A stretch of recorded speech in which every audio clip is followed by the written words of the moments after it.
Hello, folks on YouTube, and welcome to another episode of my Singularity Let's Play. This is Northstar. Hope you folks are well. Sorry, I had the volume a little loud here. Probably can't hear it, but I'm turning down my headset. I don't even see the icon on the screen. I don't think that shows up. Hope you folks are well, taking care of each other, and being kind to yourselves. Things are, as usual, tough here to deal with. I'm trying to find housing that's more affordable and a shorter term place I'm staying, and I have to deal with, predictably, bias and discrimination against people with disabilities. It's like even when I apply somewhere where I can, I have the savings to afford a rent for a full year lease, still get, oh, what do you do for work? Oh, I'm disabled. And then people just find an excuse to get out the phone. It's like, asshole, I can afford the apartment. It's not up to you to decide that you won't rent to people because they're sick. It's illegal, by the way. It's discrimination in housing against disabled is illegal, but it's very hard to prove people are doing it. So, it's particularly frustrating when you've already tried mentioning it, like, to someone, Craigslist thing, and then like, oh, what does long COVID mean? It's like, it's a disability from after a coronavirus infection. Oh, and then people think they're being clever. They're not. When they get off the phone, have to like make excuses, and you can almost imagine their eyes glazing over with how they're acting. Well, it shows as they're pieces of shit. I suppose I don't want to rent from such a person, but it's tight because there's a housing shortage in the United States. So, I wait on other places that in my price range go very fast. It's tough. Let's see what else. Dealing with stupid,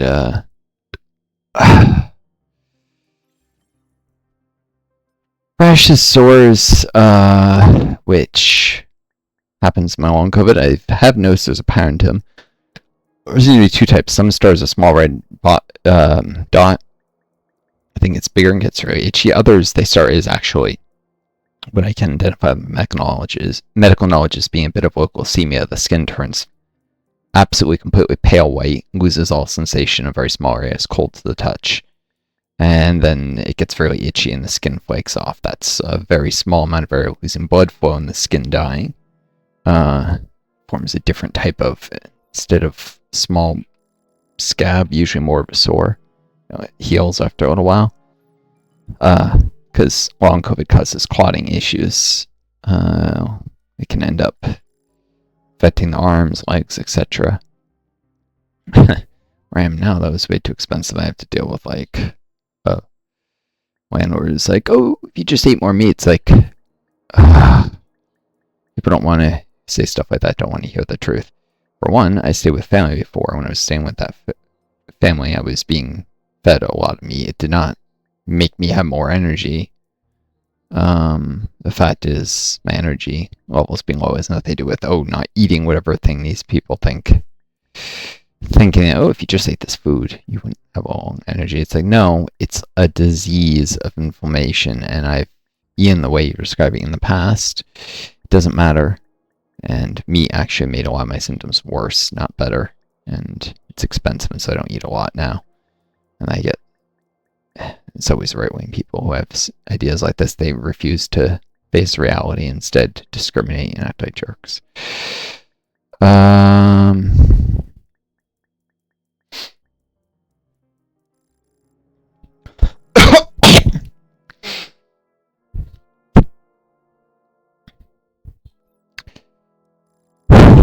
Anyways, what else? So I've been reading the Storm My Archive series. The author is talented. Not as talented as the guy who wrote the Wheel of Time series. One of his problems is he doesn't set consistent rules or limitations on the powers of the bad guys.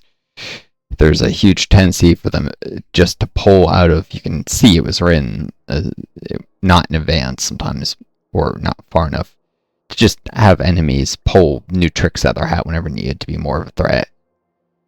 And the good guys can never be consistently stronger, with the bad guys being the ones that are struggling to grow fast enough, which can still make an interesting story. Stories don't always have to be about the possibility of defeat. Indeed, keeping the tension too high too long can be a bad storytelling. The author is still extremely talented, but this doesn't mean he's not without flaws. The author of the Stormlight Archive series starts with The Way of Kings. I don't know. Every author's got their own style.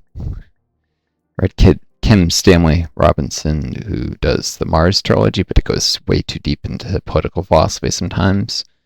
This is what's Robert Jordan. No, Rob Jordan was the guy who did Wheel Time. Brandon Sanderson, Stormlight Archives. He tends to do a good job of delving into characters and their motivations, but he doesn't really have consistent power levels for the baddies. There's too much, sometimes plot armor or enemies just becoming nastier because they need to for the storytelling. Like, more powerful suddenly.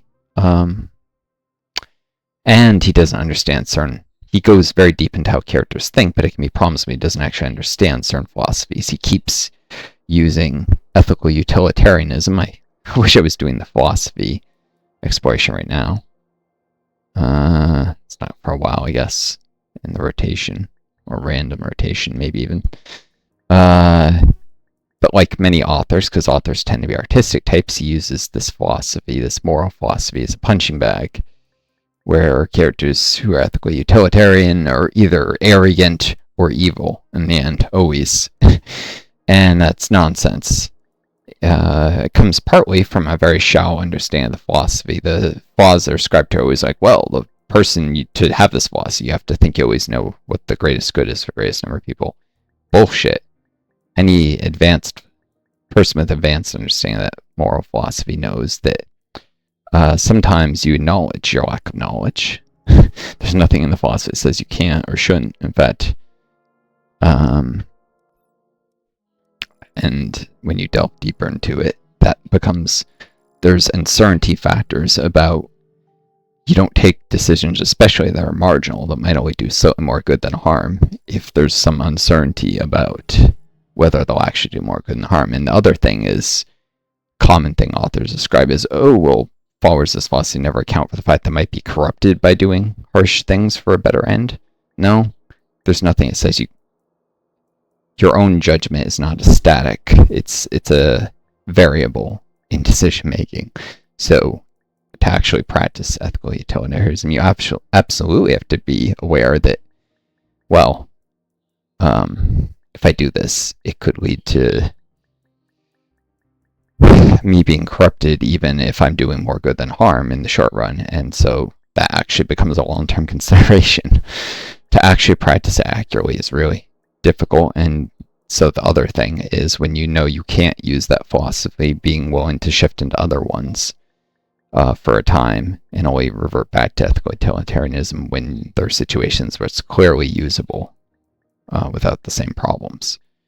In fact, anyone who tries to blindly follow any one philosophy of ethics and is never willing to shift into others is, well, problematic and flawed. You have to be willing to shift between different moral philosophies, ethical philosophies, as the situation merits it, as one of them becomes problematic or difficult to apply, and another is clearly the better ethical philosophy for that situation. Now, of course, there's a certain intellectual integrity of shifting between at the right time, and not just because of whatever benefits yourself, but I mean, all ethics is about trying to do what's right rather than benefits you. So that comes the other way that authors use ethical utilitarianism as a punching bag. 10 minutes here. They often will make criticisms of it that you can make of literally any moral philosophy, but they'll never attribute it to others. And the real reason is just because they don't want to ever accept this philosophy. The reason why is because ethical utilitarianism, uniquely among many philosophies, often requires sacrifices for the greater good, and very often it's sacrifices of those who might be in a privileged position,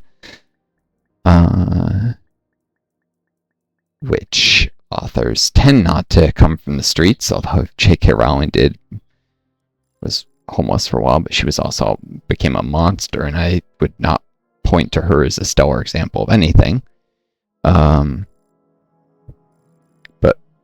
many authors tend to not come from and definitely not live in desperate poverty, and so in the real world, because it's not always in their stories, in fact usually isn't, but in the real world, ethical utilitarianism leads to conclusions like we should tax the rich more and fund social programs, something that's often unpopular with people with right-wing views or people who are more prosperous, because the benefit of $1,000 is much greater to a poor person than a billionaire or even than to someone with $500,000 net worth versus none. So redistribution of wealth is something ethical utilitarianism clearly points to, and it tends to lead to, in fact, there's a natural alliance of ethical utilitarianism and socialism, with many socialists being ethical utilitarians. That is Marxists, not social democrats. So social democrats also use the philosophy in a more limited degree. And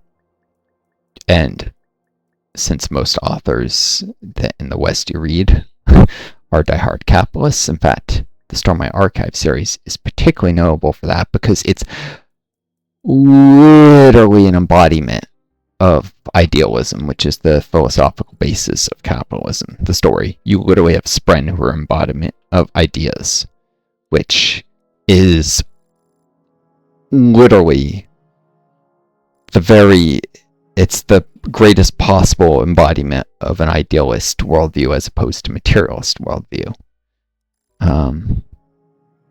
Both religion and capitalism tend to draw from idealism as the philosophical basis, whereas anarchism, Marxism, and many left-wing philosophies tend to draw from materialism, which does not reject the idea of God.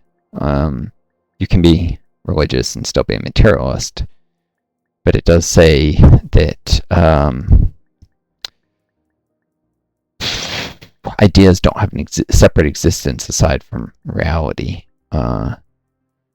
that we can only experience things through the lens of our own being.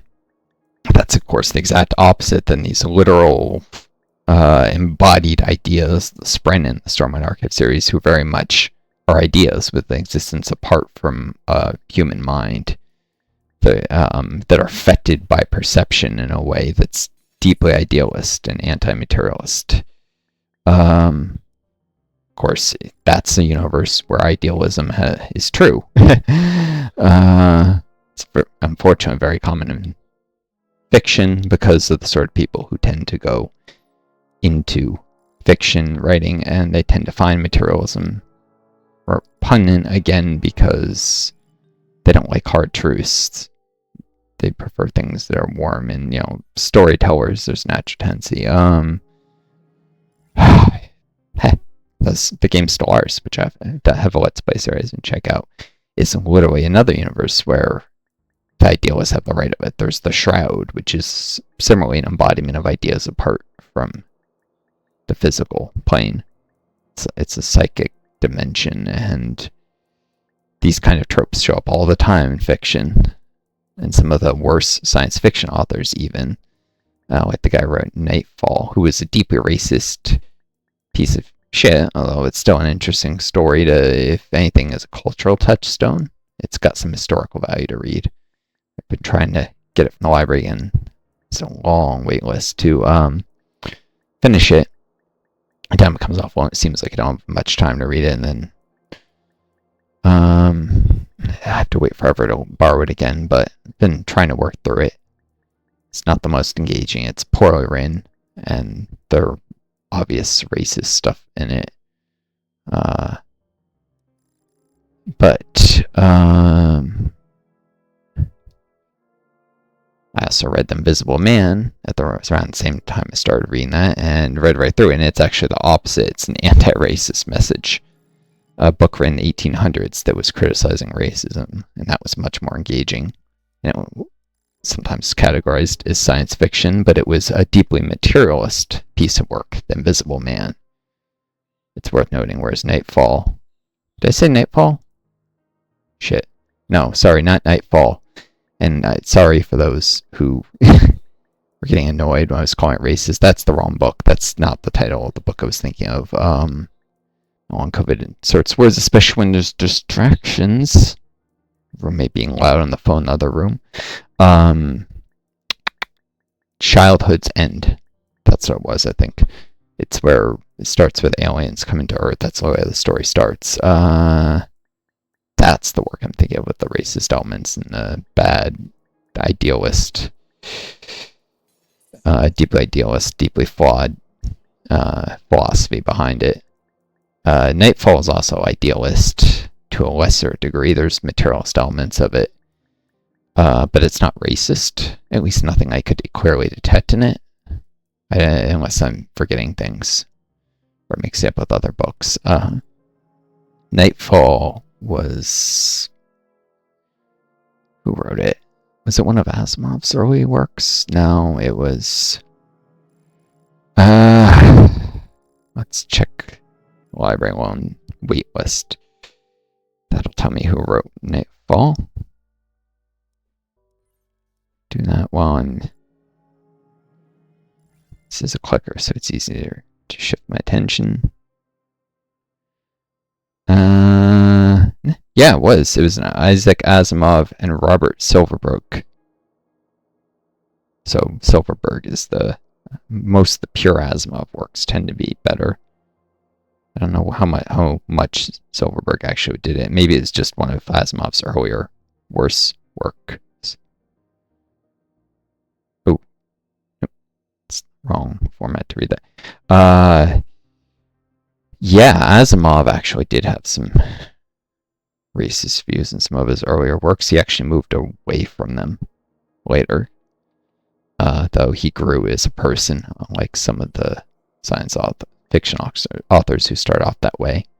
What some people may call practice times. So yeah, there are probably some undertones there I'm forgetting about, but he does grow out of it, for sure, by his later works, Asimov.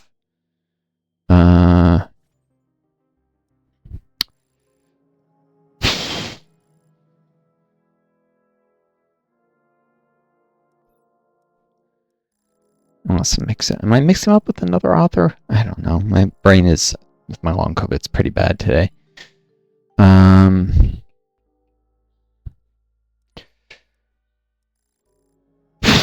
Yeah, anyways, I came here, I wanted to talk a little about how Jasna in the Stormlight Archive series is used as a punching bag by the author. It's particularly just right there, the Jasna and Taravangian bit. In the debate for a city, I'm not going to ruin more for anyone who hasn't read the book, but it's very much an example of using ethical utilitarianism as a punching bag, and the author just assuming that someone would be smart enough to say, well, I made a mistake in this, or this guy doesn't really follow the thing he says he follows either. Taravangian is not an ethical utilitarian as much as he claims to be. He's a liar, a hypocrite, who tends to be one. Or, and worse so than Jasna might be claimed to be. Nobody's perfect in following any philosophy, but Taravangian he lies to himself a lot. And it completely ignores things ethical utilitarians do not ignore, like the factor of a person's judgment being off, or knowing that someone is going to consistently act with cruelty if put in power, even if the things they openly espouse would help people. So these are not things ethical utilitarians ignore. They absolutely take such things into account, the quality of leadership or the emotional good of people, because emotions are still things that are ascribed value by ethical utilitarians. pretend they don't. It just shows a superficial, childish understanding of the philosophy, which many authors have because they just don't like the ideas and they don't bother to read into them. What they really don't like is maybe their childish understanding of the ideas, the straw man they've made in their minds. But because they're idealists tend to think the straw man they construct of philosophies are the real philosophies. That is a notable tendency among idealists, whereas materialists will tend to strive more towards the truth. Of course, there are obvious exceptions, because this is only a tendency based on the sort of people who are drawn to philosophy. It's not part of the philosophy itself of idealism or materialism.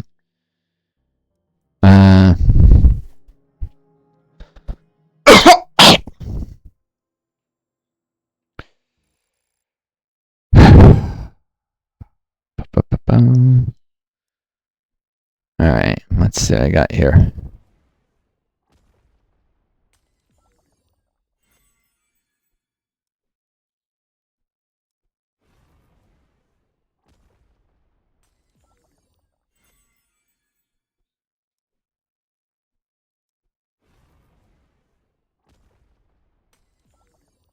Just a few red dwarf stars. None of the white dwarfs were done with their.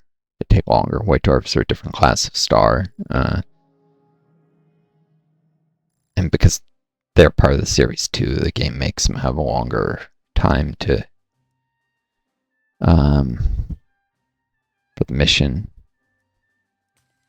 Created this game trying to slow down people's snowball. Just so they'll spend more time in the game. It's obnoxious. Well, let's do one more minute here on the working in the deep exploration. It's exploration of the oceans and goes all the way down to the trenches, the deep ocean trenches and the hydrothermal vents at the bottom of some of them, and then, though they're not always at the bottoms, but they can be, and upwelling and back to the surface.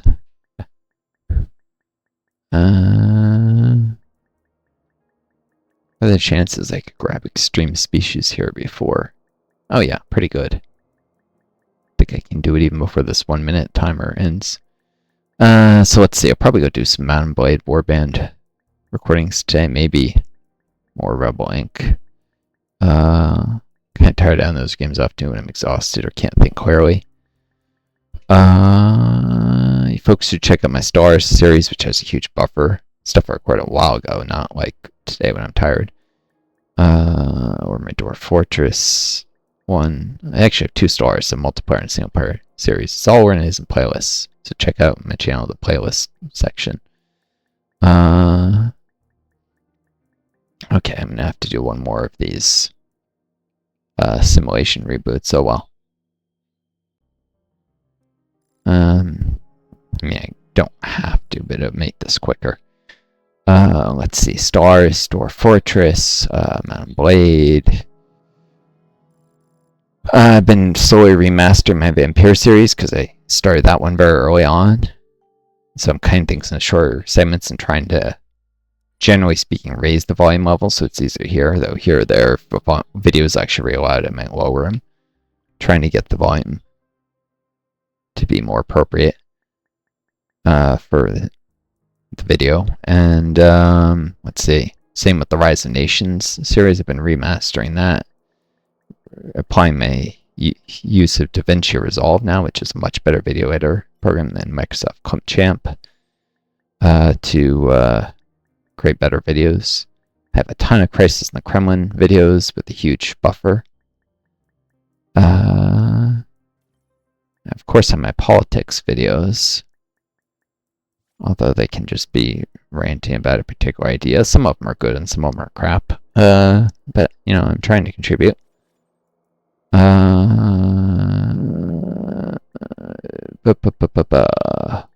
What else? I got some older myth videos, some pop-up dungeon videos, still recording pop-up dungeons and still have a bunch in buffer. Age of Wonders 3. multiplayer Let's Play series. I'll eventually be doing a Lord of the Rings Online series, probably. I don't know if I'll have to create a new character in a server that I'm not going to eventually migrate my existing characters to when the Dark Worlds come back online. Or if I'll be able to pick one of those up and when it'll be more popular. Similarly, a Morrowind series. I did keep the save files, but it's a little bit of a hassle to reinstall. Morrowind code patching get exactly the same settings, and I just haven't wanted to mess with it. Plus, remembering where I was in like the quests, I might just create a new character in that game to do a new series. It'd probably be more interesting to y'all if I do it from the beginning of the game. Though there's a lot of grind in that game. I don't know. Sometimes those can just be days that I talk about ideas, and if you guys don't like it, you can always skip a video and go watch later ones in this playlist, especially if you're watching it when you're not watching the newest videos in the series. That's what the advantage of YouTube is unlike, say, Twitch, is you can go back and watch older stuff, skip over stuff you don't like, etc. I wish more people would watch stuff here on YouTube instead of Twitch. Of course, I'm biased because this is where I do my videos. And I need this channel to survive and supplement my income.